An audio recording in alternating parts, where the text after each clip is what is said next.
to Sugar Coated. I'm your host, Adrienne Garland, the CEO and founder of She Leads Media. For far too long, women have been conditioned to sugarcoat their words, their actions, and the way they show up in the world, and to conform to certain cultural norms and ideals. This is inherently designed to keep those who are outside of the norm from gaining power, prestige, wealth, and influence, preventing more women from being recognized and respected as the powerful leaders that we truly are. Join me each week as we dive into raw conversations with remarkable, uncompromising, and inspirational women that will encourage you to strip away your sugarcoating and move boldly in the direction of your magnificent dreams. Hi, everybody. This is Adrienne Garland, and welcome to Sugar Coated, a podcast where we talk about all things without any sugarcoating.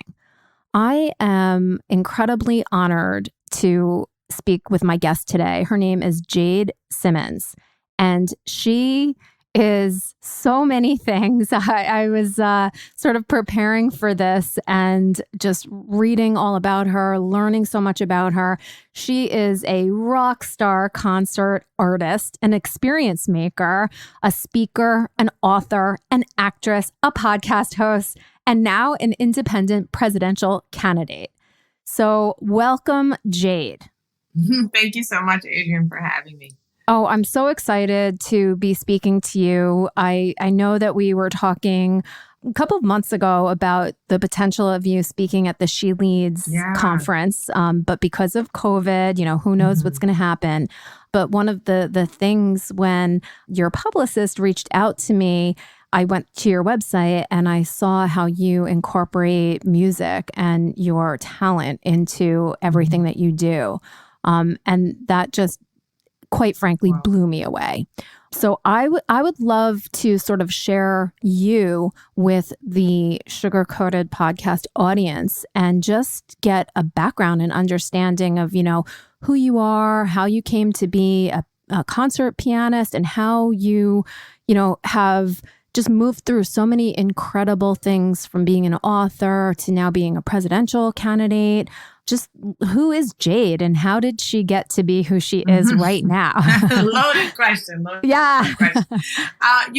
When I look at the work that you're doing, Adrienne, and really how you're encouraging women to make space for their own voices, I think a part of that journey, at least for me, has been a theme of reinvention. Mm-hmm. And that word gets tossed around a lot, and if we're not careful, we'll think it's this like gimmicky thing that we do to become something else. But to me, you're actually only reinventing into who you've always been.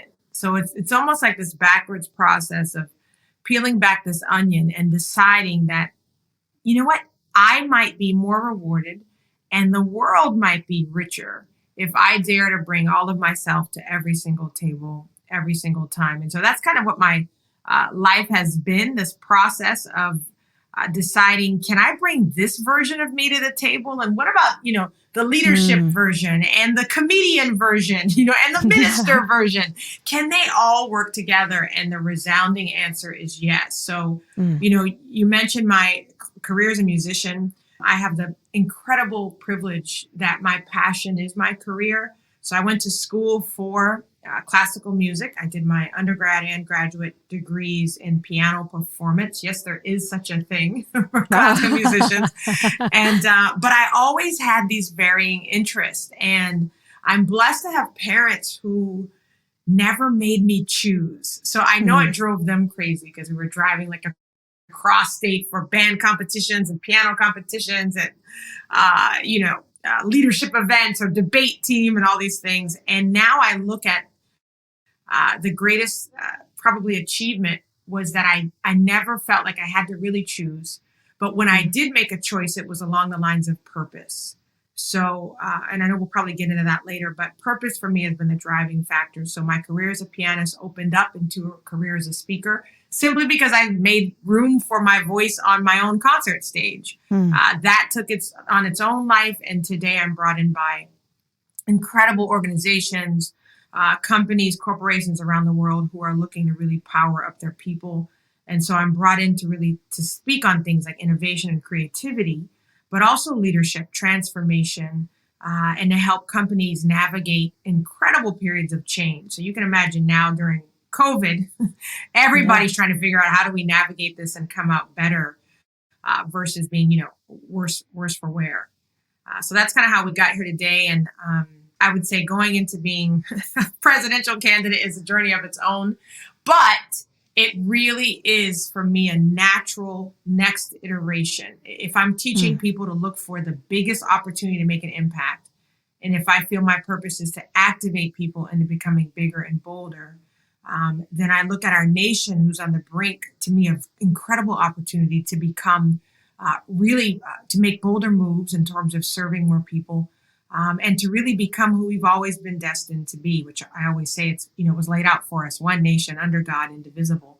How can we actually look like what we say we are? So that's why I'm here in this race. Jade, whoa, so much of what you just said is, well, first of all, I feel like I have the chills. So that's amazing. And I'm just so inspired by everything that you have just said. Going back to even just the beginning and hearing that your parents allowed you to be you and to explore who you were and what your interests were, and how you've been able to sort of weave all of that into the fabric of your life, and how you've been able to realize all of your passions through everything that you do. I don't think that as kids, we are given the message that you can sort of wander around and find your way, and that you don't have to be just one thing. It's, I feel the message is quite different. I feel the message is, pick one thing and go super deep and, be an expert. And, if you're not, then you're screwed. And it's so sad because we have to feel like we must reinvent, like what you were saying. It's almost like we go through a certain process and then we realize, that wasn't quite it. Now that I know myself better, now that I've had all of these experiences, now I can truly be who I am. It's almost like carving away all of the marble in order to find, the David inside. And I think it kind of sucks in a lot of ways that women don't, and this is a sweeping statement, women sort of don't get to that place until they're a little bit older and they've sort of lived life.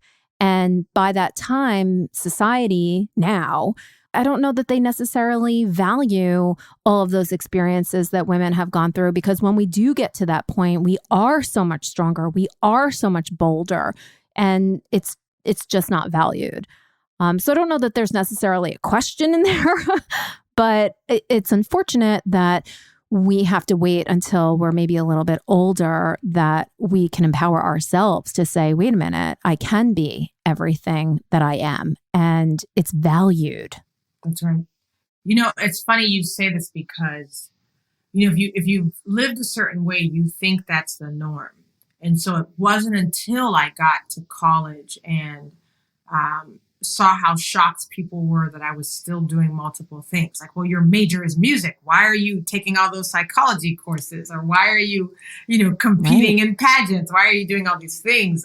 And it, at that point, had been the norm. I literally did not know how to do just one thing. And honestly, it was a point of contention for many people in my life, many of my leaders and mentors. Like, if you would just choose, you could be the best in the world at this thing. And I heard them, and the competitive part of me and the intense focus part wanted to maybe think, maybe I should be doing one thing. But I can tell you now that every bit of success I've had, whether it's been personally, professionally, spiritually, or otherwise, has come from the fact that I have decided there is no choice, because all of these things are who I am. The choice I must make is, how do I focus all of these things along this one channel? And the channel for me was purpose. And what I mean by that, I always say to audiences, purpose is not the thing you do. It is the thing that happens in others when you do what you do. So right there, you're freed from my purpose is to be a pianist. My purpose is to be CEO. Your purpose now is to affect people in a very unique, specific way. For me, it's activating people into doing more, into being more. And like we said earlier, giving them permission to think that, man, all my gifts, skills, talents, and abilities add up to something powerful. And to unleash all of that in a focused fashion onto the world. If that's my purpose, Adrienne, then I can do that as an author. I can do that as a speaker. Yeah. I can do it as a minister. And the freedom, oh my gosh, of knowing I wasn't being flaky or scattered because I had multiple interests. I was actually even more focused because I knew I was going after one effect. And then my purpose could ride itself out in multiple vehicles, whether that was a podcast or the piano or the presidency. Yeah. It's so fun. I'm listening to you. I'm like, oh my gosh, I wish I was friends with you back in high school. I wish I was friends with me too back in high school. Right? You know? Right? Because that's the angst that we go through. Like, oh, I like this. I'm good at this, but I could never make money doing this. And, you know, I was given messages that were definitely counter to what you're talking about. When I was in college, I went to my advisor and he said, you know, what do you want to do, little girl? And I said, well, you know, I want to help people and I want to make a lot of money. And he laughed so hard in my face and was like, you know, you need to either help people or you need to make money. You cannot do both. And I just walked out of that feeling so deflated. And he really did, you know, sort of say like, little girl, ha ha ha, have you got? You know, I always say people's advice, we have to be very careful about advice. Yes. You know, this is an age of mentorship and I definitely believe in it. I have mentors. I participate in masterminds. I go to conferences just like yours and latch on to people just like you and learn every day from them. But when it comes to personal advice, I believe strongly that we give advice out of a couple of places. We give it out of our past. We give it also out of our fear. Yep. And we tend to give it out of our failures. Yep. And so just even knowing that will change the way that we give advice. So when you're digesting advice, understand that we can almost always only give advice out of our own experience. Right. So most people mean well, right? Like what they're saying is when I tried that, it failed miserably. So here's my recommendation. Don't try it or don't do it this way. And there's a couple things I like to keep in mind. First of all, I'm a person of faith. And so there's a scripture that I love that says God makes all things new. And so what that means is something that may have been an epic failure for you might be an epic success for me because we're in a new day. Yeah. We're in a new moment. Think of the things that were different a few months ago before COVID. Right.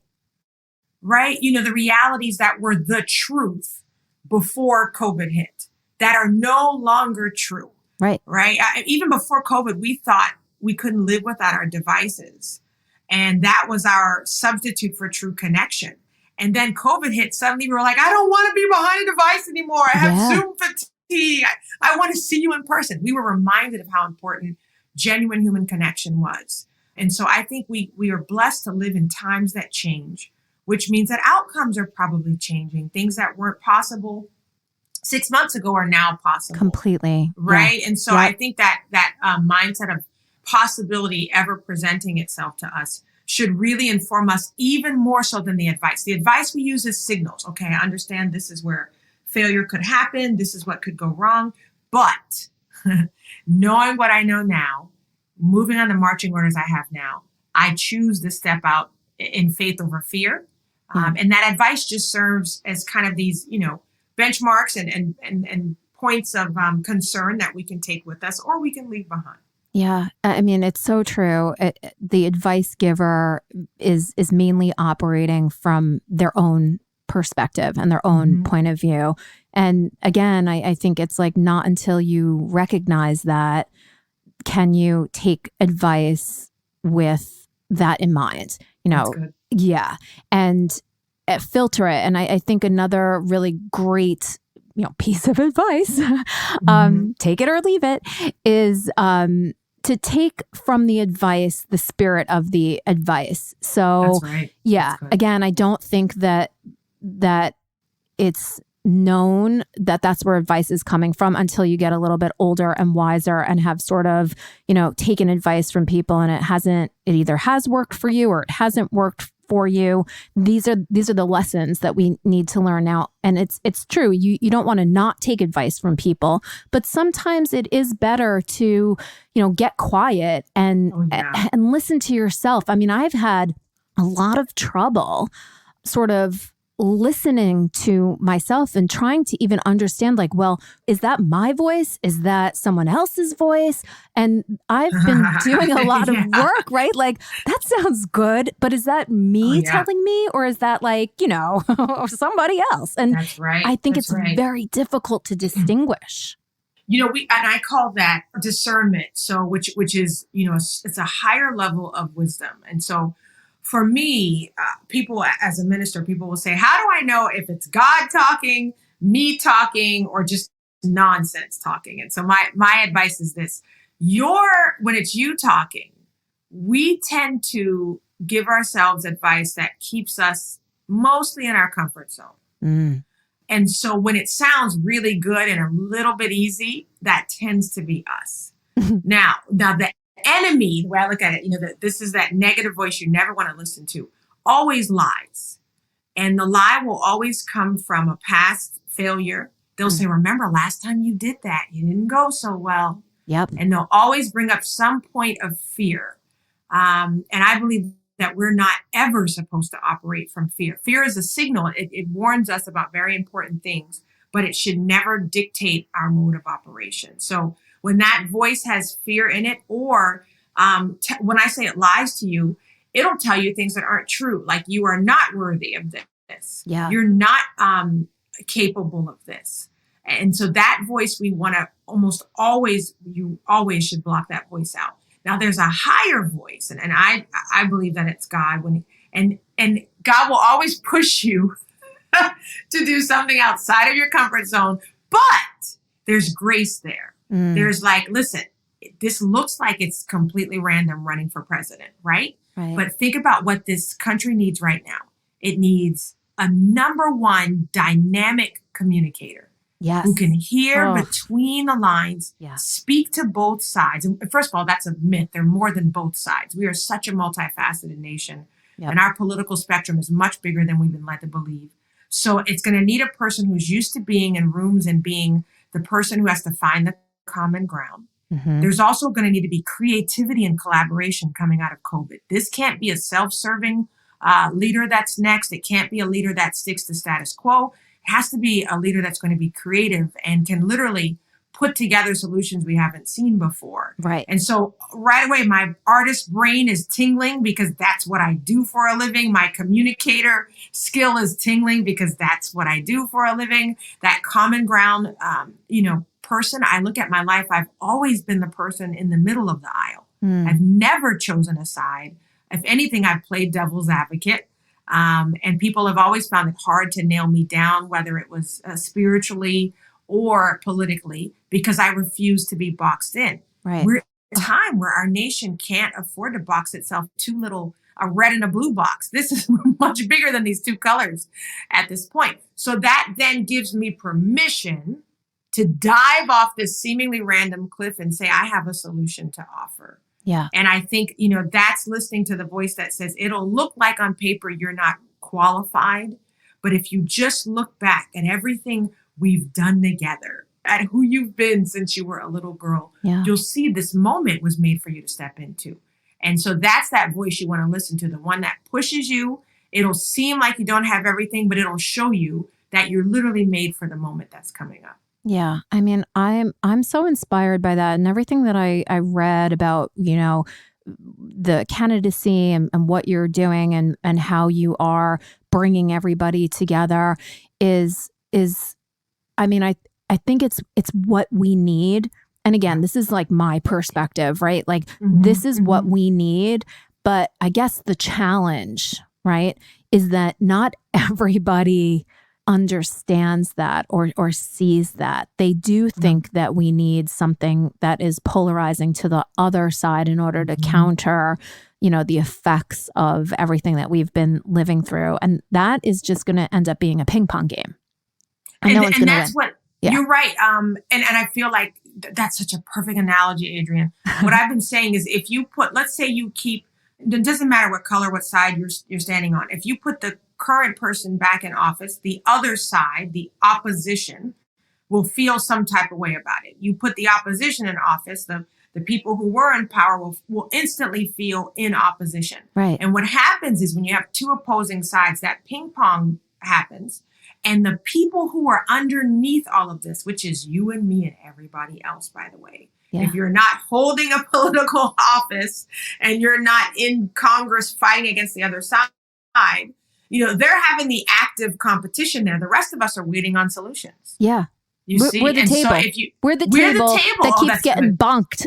That's good. So you might hear me repeat that. That's Do it. Good. Take it. Listen, I'm going to have to take that because, and these people are playing ping pong above our heads. And meanwhile, no matter where you stand on the issues, nothing's advancing. Yeah. So whether you were pro or anti, nothing's really happening. You pick whatever your most controversial issue is. There's a stalemate because of the ping pong game. Yeah. And so what we are saying is let's have a palate cleansing presidency yes. that says time out, reset, and not everybody to their corners. For once, come out of your corners. Yeah. And let's look at each other as humans who are, at the end of the day, on a quest for the same thing. Yeah. You can be patriotic about it and say life, liberty, and the pursuit, of happiness. Or you can just say, I just want to live a life that is unfettered as much as possible, where I can provide for my family and live in peace, not be in any concern that how I believe, how I look will affect my safety and security. And I want to be able to have relationships that are powerful and have conversations that are powerful without feeling like I have to walk on eggshells for everything. Yeah. I think we're all wanting that now. Yes.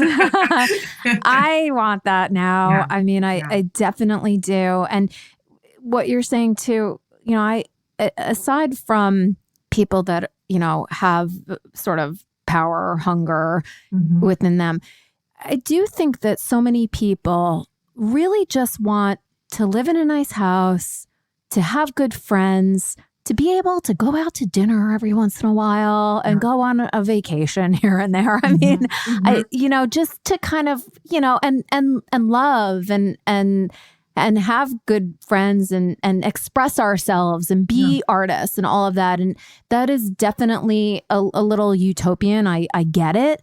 But we have become this, crazed nation of like hustle, hustle, hustle, get ahead, do this, make more money. I mean, it's awful, and it's joy stealing instead of joy creating. It really is. And I'm personally really upset about it. And I've been, I've just been doing so much work over these last couple of months to really figure out, like, is what I'm doing, is it making an impact? If it's not, what else can I be doing? And then also I've had a lot of focus on the outside and what does society expect from me, and what, I have my MBA. So, oh my God, I better be in business. But then that doesn't honor the whole creative and artistic side of myself. And I'm inspired by you to like, how do I bring together all of the things that I am into what I either do professionally, or even if it's, on the side as a hobby or something. But this is the message that so many of us need to hear, that you can be who you are and you can lead a peaceful life. But we do need leaders, not only in the government, but also just, family leaders, community leaders. We need people that are giving the message of, you are good and you are okay. How you are. There's a place for you. That's good.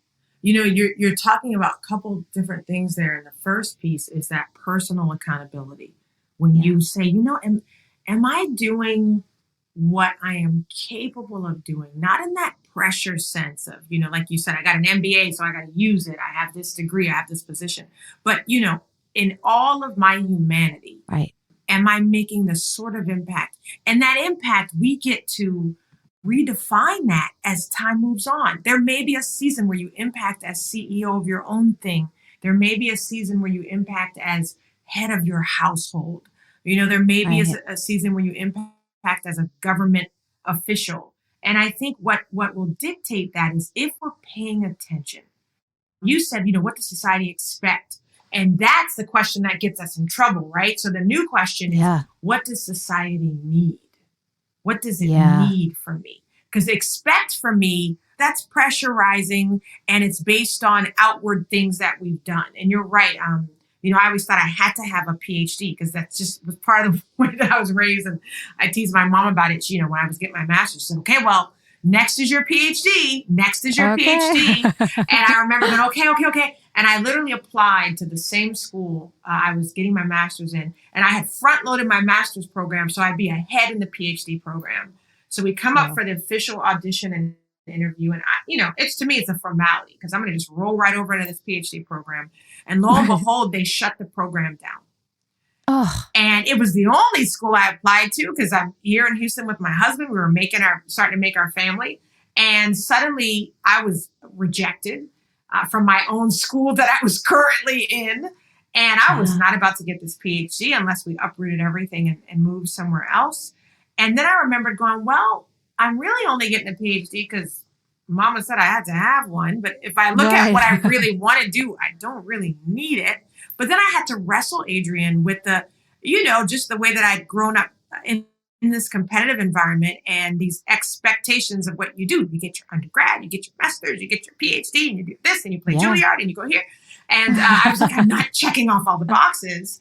But it was one of the greatest things that could have ever happened. And then the switch came. That's what was expected of me. But what is needed of me? Given the tools that I have, what is needed of me? So in this era, right, we said communication is needed of me. And so the question is, what is needed and where are the voids? And those will time your reinventions, right? So when we decided to run, which was very late in the race, early in January of 2020, there were two things that I kind of sensed were coming. I felt like we were coming to a head where race relations was concerned. And that utopia you described, Adrienne, really should be the basic level of living for every human being. I agree. It should be the basic level. And I felt like we were coming to a season where those inequalities economically, educationally, racially were going to be exposed and we wouldn't be able to turn our heads from it. I didn't know COVID-19 was coming.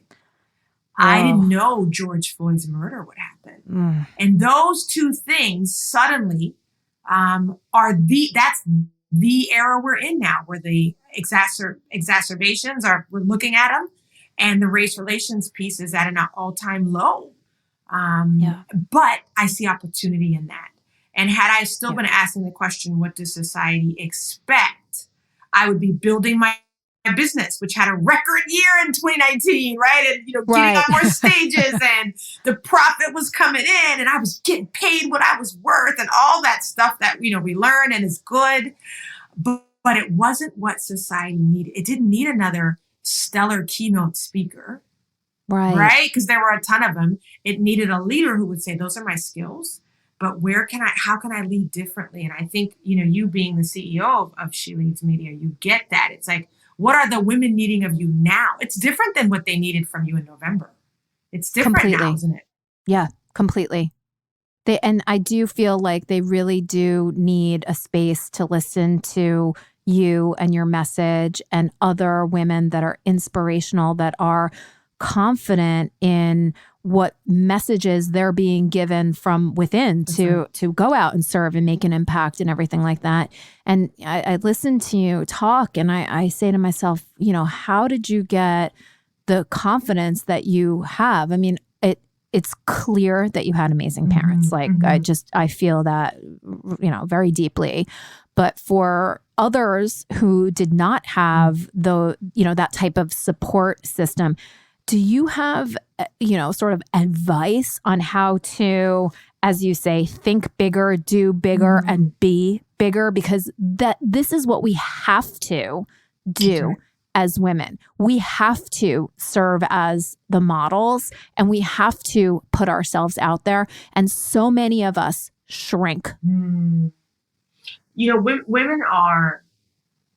are the souls of many of these operations. So if you look at women and how we serve, whether it's in corporate, whether it's in the nonprofit world, we tend to be the compass in terms of the moral, the emotional, the spiritual compass.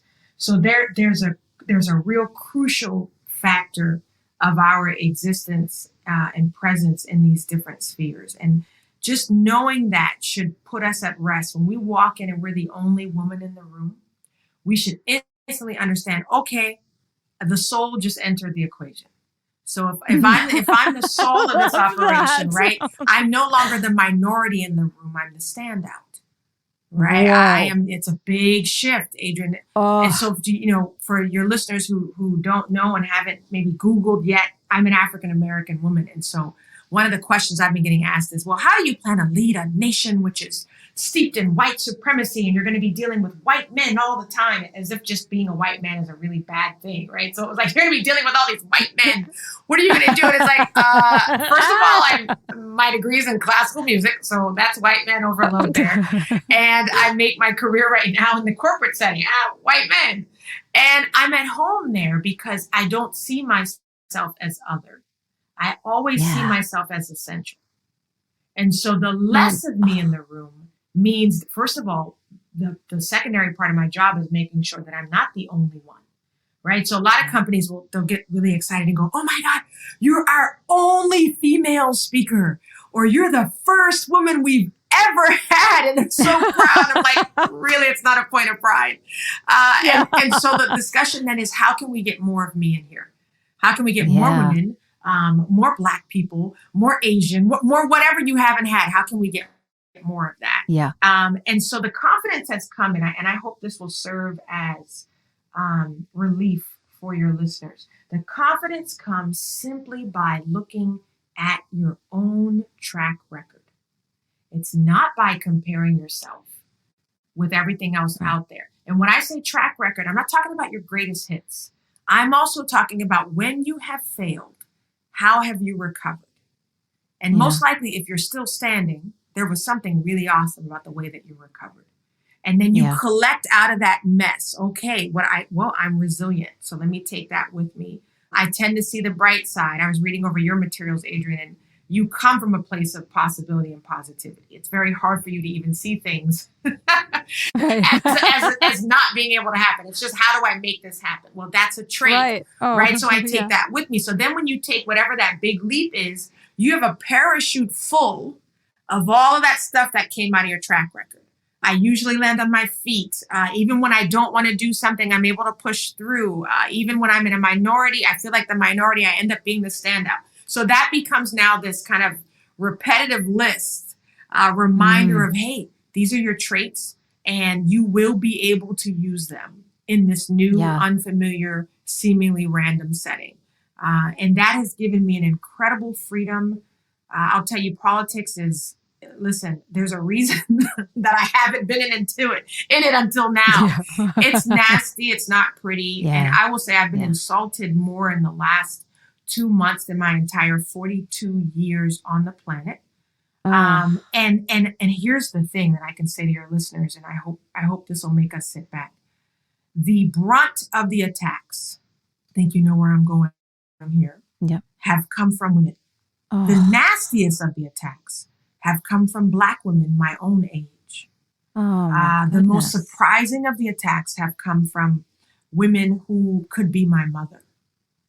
And the way that I process that is, and so this is what we've had fun with this as a team. We believe that you bless those who curse you. So the attacks that say, who do you think you are? And you talked about that professor kind of little girl. I've gotten a lot of little girl statements from women.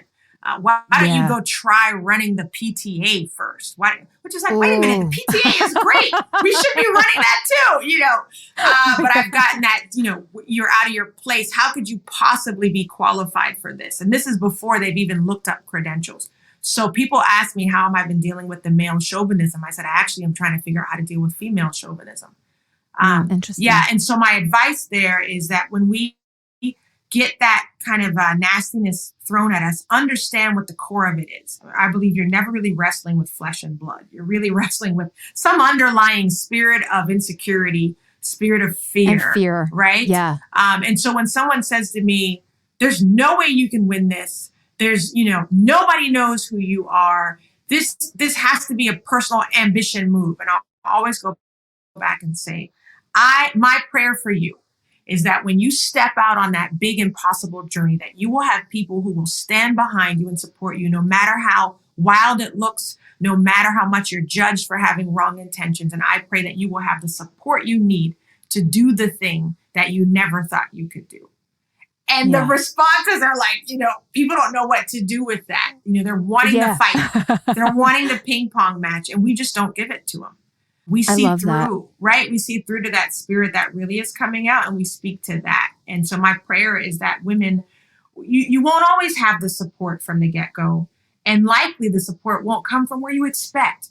But man, the reward, the support we've gotten, Adrienne, have been from unexpected places. We have a lot of white men who love what I'm doing, who are saying, we're voting for you. And then we're watching the tide turn as people see what our heart is and what our true intention is. So wear your heart on your sleeve, be open about your truest intentions, and talk straight. And the people who need to hear you will hear you. Beautiful.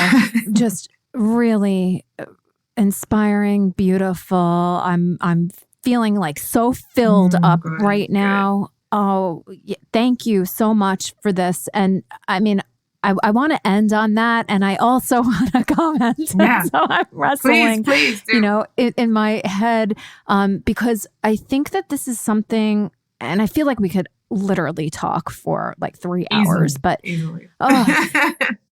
there's something, it's a phenomenon, of course, where women are not supportive of other women. And it seems that wherever you look, there's a lot of woman power. I support you, women supporting women. But when it really comes to it, there it is. I don't know. There is, and then there's certainly, a faction that there is. And then there's a faction, like you were speaking about, that there's not. And I do agree with you that it comes from a place of fear, but I don't know what that fear is. Because if you are being the inspiration, and if you're the one that's saying, look, I might not have all of the perfect check marks, but I'm doing this because I'm called to this. And if I can do this, even if I can take this one step ahead of where we are, success, right?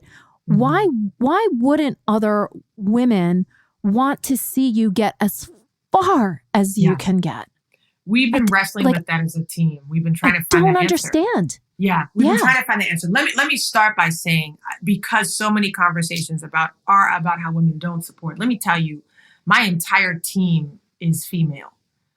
We have, I should say, my entire business is female employees, female leadership. Love it. And on our campaign, we have 2 men, our lone men that are in there, and they are incredible. And we need them. They bring something to the equation that we need. You need that balance. Yes. We need it balanced.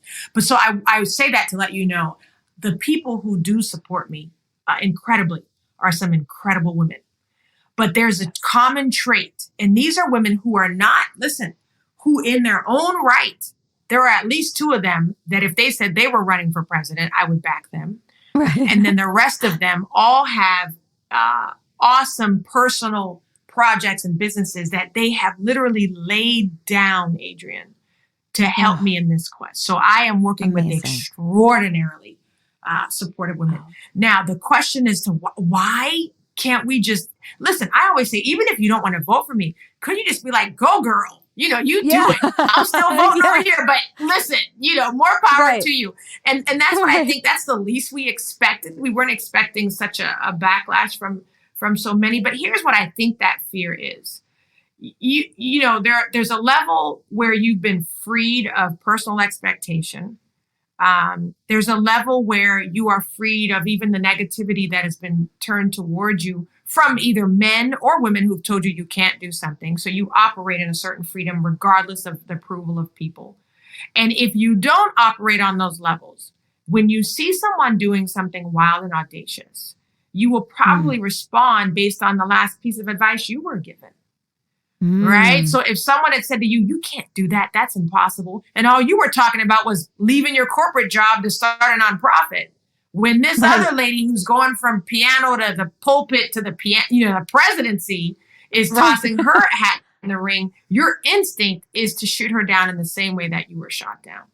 So that's the only thing that we've been able to figure out. Also, if you've been sitting on something, the beauty of this campaign, which we've been calling a movement, is that people are watching us move and they go, uh-oh, there's a book I was supposed to write and I haven't moved on that. If she's jumping on this, the least I can do is write this book, or the least I can do is launch this project. And so we're watching people say, because I'm running, they are now running, doing the thing they were supposed to have done a while ago. Oh, I love so that's been our ulterior motive and victory that we've had along the way. And I think the other sticking point there, Adrienne, is if you are sitting on something and you have given in to fear, and that fear may have took you and your dream out 10, 15 years ago, to see someone moving this way. So people will accuse me that this is a dream or an ambition. And I always say, no, it's the opposite of a career move. We've lost more bookings in the last couple of months because of this announcement. This is not helping my career at all. So we know that it's not a personal move. In the short term. Right. In the short term, we believe that there's no way you'd be called to work like this and not see reward in some way, shape, or form. So we're not worried about it. We know everything will turn around. But I think for some people, men and women, when you see, because we've gotten extreme criticism from men as well, but when you see someone doing something audacious and you haven't yet moved on an audacious thing, or you turn down an audacious opportunity, it's easier to make fun of that person for doing the wild thing than to go to a mirror and say, how come I didn't move on that thing when it came to me? Yeah. So there's a couple of things in there at play. But here's the thing. We are watching. I know you said, listen, we like to keep it real on your podcast. Yeah. We don't sugarcoat it as well. And so one of the things we did, which was a bold move, I started collecting the negative statements of women. I took screenshots of them. Mm-hmm. And in one Facebook post, I just put them all up. And I said, listen, we promise as an Operation Restoration, to support men and women doing audacious things in the name of purpose and impact. And I said, people always ask me how I'm dealing with, male chauvinism. And I said, in fact, this is what I'm dealing with. And I put it out there, and people were blown away by the nastiness of the comments, the condescension, the misogyny in the comments. But it was a moment. We feel like a part of our existence is to expose, whether it's hypocrisy in this age of, for us, it's you got black girl magic, you've got everybody's calling each other queens, and support, community, And so it's, I think we have to come to grips with our own hypocrisy as a society. We can't be saying one thing and then really behaving a different way. And so that was a post that caught people's attention because they couldn't imagine. They were asking your question, but why don't they just not say anything, right? And move along. But I think it's important for us to look those things in the face. You're touching a nerve. You're touching a really deep nerve. And I think putting it out there and exposing it, not so much to say, look at these people are, it's sort of like, look, these people are afraid. I've touched something. That's right. I've touched something in them. It's sparked something that has brought this negativity to the surface. And, let's take a look at that. The curiosity, instead of fighting back and trying to counter those arguments, to look at them and love them from a place of like, man, they're afraid. And that's what the post was about, was fear. Yeah, Can we trade in vision? Can we get vision instead of fear? Because if you're in fear, you cannot activate vision. And so, our team has decided our focus for the last 100 days leading up to the election is to just paint a picture of vision every day. I love it. And just let you either that's gonna be your vision as well. It's gonna resonate, or it's not, and that's fine. But if it does, when you go to cast your vote, can you cast it for vision and not cast it out of a place of fear? Because the people who've decided they really resonate with the campaign will say, man, I love everything you're saying, and I love your policy, but I'm afraid that. And so we're trying to get people to get rid of the but I'm afraid and just say, here's what we desire to see for our nation. And if everybody who has that desire votes in a certain way, it's much bigger. We all win. We win in a place of vision. And it does transcend politics, because if you sort of take a look at what you're saying, cast your vote for vision, for purpose, that can permeate every aspect of one's life. That's right. And that's where change can happen. We do need to act in a bold manner. We do need to cast our votes for the things that we care about. And you have made my day, inspired me, and I think given our listeners so much to just think about and consider. And even the ones, maybe there are people that are like, they have that fear, and and you're touching a nerve, and I'm touching a nerve, and we're bringing it up in them. Yeah, let's talk about it, because until we can talk about this, it's not going to go away. That's right. There it is. Jade, thank you so much. This was really an eye-opening conversation, an inspirational conversation, and I can't wait to bring you back after you win the presidency. Wow, that would be awesome. Talk about a Sheila. Oh my gosh. Great. Please invite me to the White House. Yeah, listen, we have been collecting names, and you get a ticket for sure. Oh, good. I'd like some tea. Yes, ma'am. Well, thank you so much for having me, and for the work that you're doing. And helping to get women's voices heard, honored, valued, and respected. It's much needed. And so I appreciate you for leaning into how society needs you. Thank you so much, Jade. Oh, and let's just mention, where can people... God. Oh, my goodness. I know. Well, but see, that should tell people this is not a self-serving thing. It's not all about me. We've been talking about everyone else. But you can find us at Operation Restoration 2020. .com, and that's the same handle, Operation Restoration 2020, for Facebook, for Instagram, and I'm on Twitter at Jade Simmons. So I would love to carry on the conversation, and would love to hear how what we're doing in this race for the presidency is resonating with you. We hope that many more will listen in and hear the vision and think differently come this November. So thank you, Adrienne, for the opportunity. Beautiful. Thank you so much.